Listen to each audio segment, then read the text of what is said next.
Kembali lagi di Bincang Wrestling.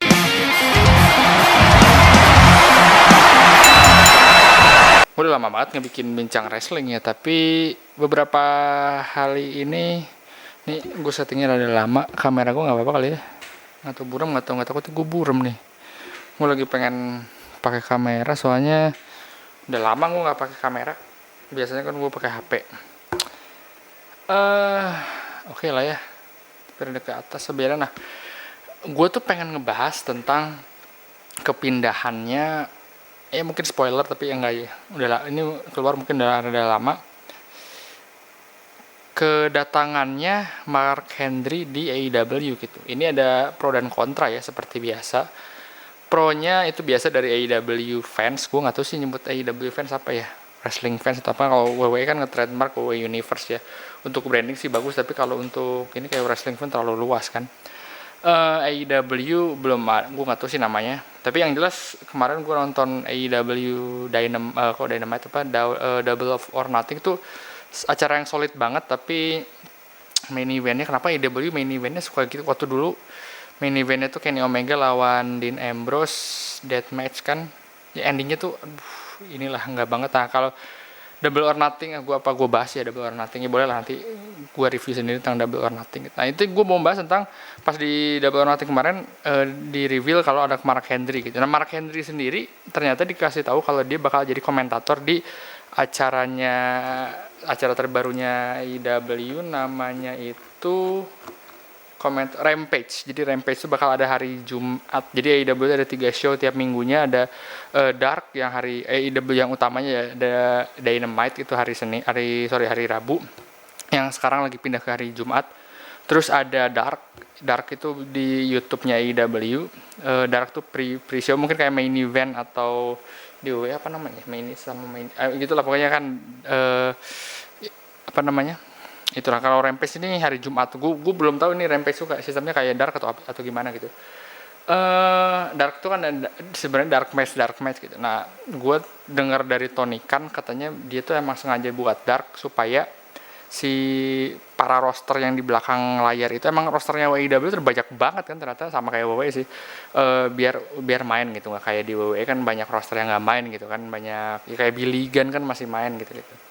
Nah terus itu, pro-nya wah bagus nih ada Mark Henry sekarang. Jadi Mark Henry mungkin di kedepannya bisa jadi komentator atau lebih aktif. Dia juga ditanya, gue juga pengen lebih aktif gitu di dunia wrestling gitu, mau jadi apapun. Terus atau mungkin Mark Henry udah Hall of Fame ya, apa Mark Henry mau balik lagi wrestling juga, atau karena dia kan pas awal tahun kan dia sempat pakai kayak kursi roda gitu, bukan pakai skuter, tapi gue kira dia kenapa-napa, ternyata dia udah sehat.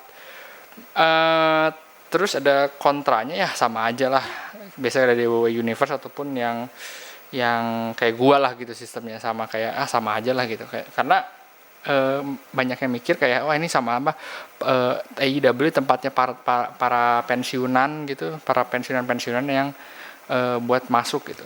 Mendingan TNA zaman dulu, kalau TNA masih lebih bagus segala macam gitu. Tapi yang gue bahas sekarang ya, kalau menurut gue ini salah satu jadi daya tarik gitu buat, kalau gue lihat dari pro-nya adalah emang jadi daya tarik buat AEW sih menurut gue, karena gue waktu itu denger di Broken Skull podcast ya, si ada Chris Jericho kan, si Stone Cold sama Chris Jericho. Terus si Chris Jericho bilang, gue tuh udah mungkin lu yang nonton di sini mungkin tahu Kenny Omega segede apa gitu tahun 2021 gitu, atau 2000 dari 2018 lah dia udah di New Japan, udah 5 star match, berapa star match gitu. Terus dia lawan Chris Jericho juga. Gue tahu Kenny Omega dia dari light heavyweight di New Japan kan punya light heavyweight tuh. Terus gue sering tuh, zaman dulu gue sering nanya, dan gue tahu Kenny Omega tuh dia dulu dari sama boneka, kalau nggak salah dia boneka anak kecil, dia tuh pernah wrestling sama boneka, lu bayangin, ada di Cikara namanya. Gue udah tahu Kenny Omega, dan emang dia talent bagus gitu, dan gue nggak aneh gitu sama talent yang ada di AEW.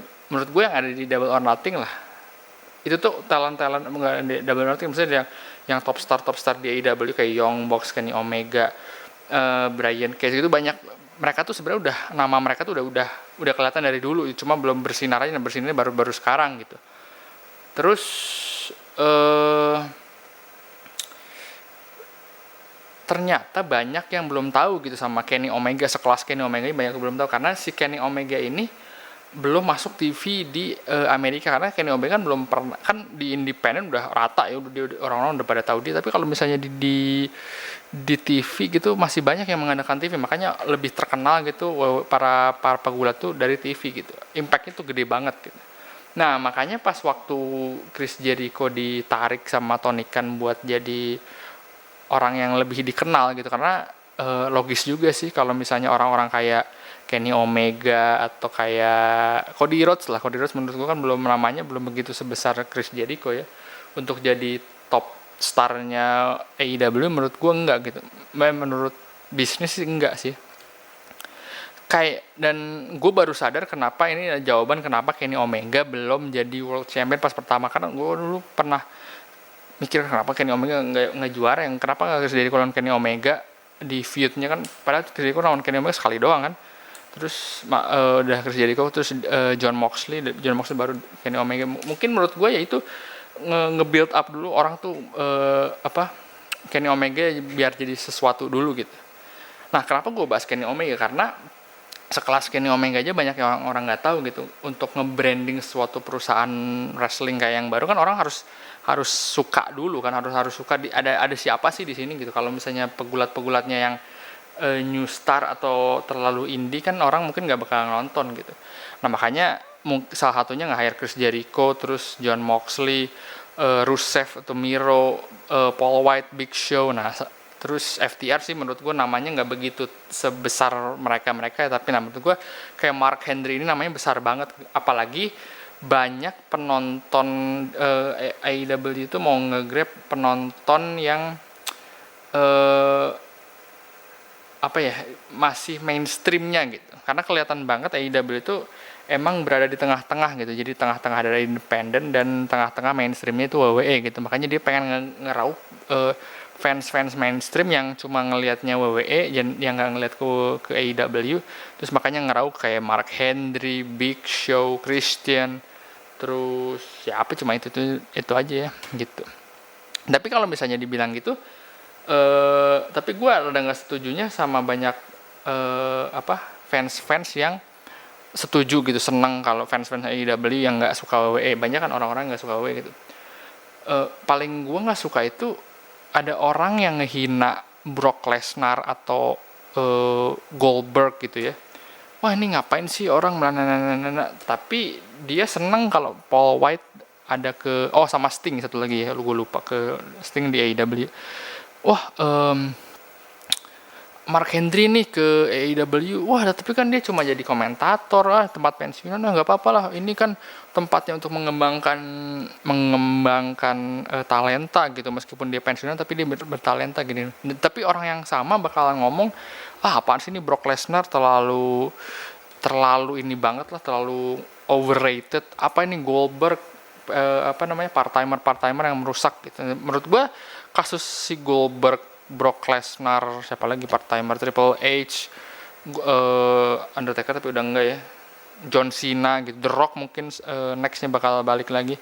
Menurut gue kasusnya sama gitu, jadi mereka emang pengen, bedanya adalah WWE punya star yang semi retirement atau orang-orang pensiunan tapi yang starnya gede banget gitu ya. Sekarang kayak ya kita sama-sama tahu lah, Sting tuh namanya besar banget tapi nggak besar banget sih menurut gue. Kayak Sting kan kemarin balik lagi wrestling lagi, terus dia lumayan tag team match, nggak begitu banyak sih waktunya, cuman ya dia masih oke lah kan, tapi kan kebantu tag team gitu.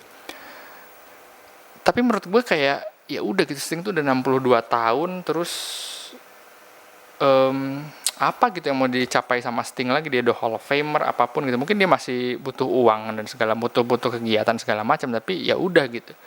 Kayak waktu dulu ada sempat waktu di mana TNA ada Ric Flair, Hogan dalam satu tempat gitu kan, kayak WCW banget lah gitu, Hogan, Ric Flair. Lu kebayang sih pernah ada satu masa di mana di masa itu tuh ada, dalam satu tempat ada Kurt Angle, Booker T, terus Hulk Hogan, Kevin Nash, Scott Hall nggak ada waktu itu, terus Ric Flair, Sting, Terus yang new star-nya tuh ada AJ Styles, Samoa Joe, Frankie Kazarian, Bobby Roode, Austin Aries lagi itu, lagi bagus-bagusnya zaman TNA dulu.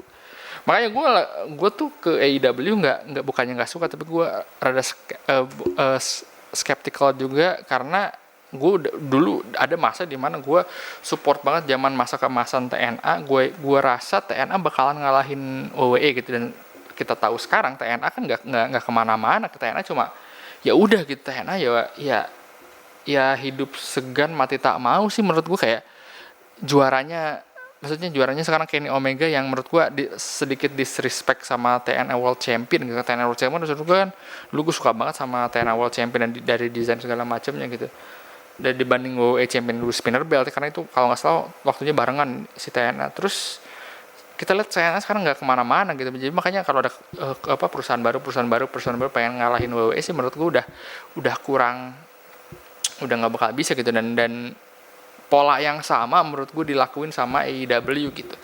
Dan gue dulu pernah bilang di Bincang Wrestling Kapan, gue pernah bilang kenapa nggak AEW bener-bener beli atau bisa nge-hijack orang-orang, atau jangan nge-hijack sih, lebih bisa negosiasi ke WWE atau gimana, orang-orang yang kelas bener-bener berkelas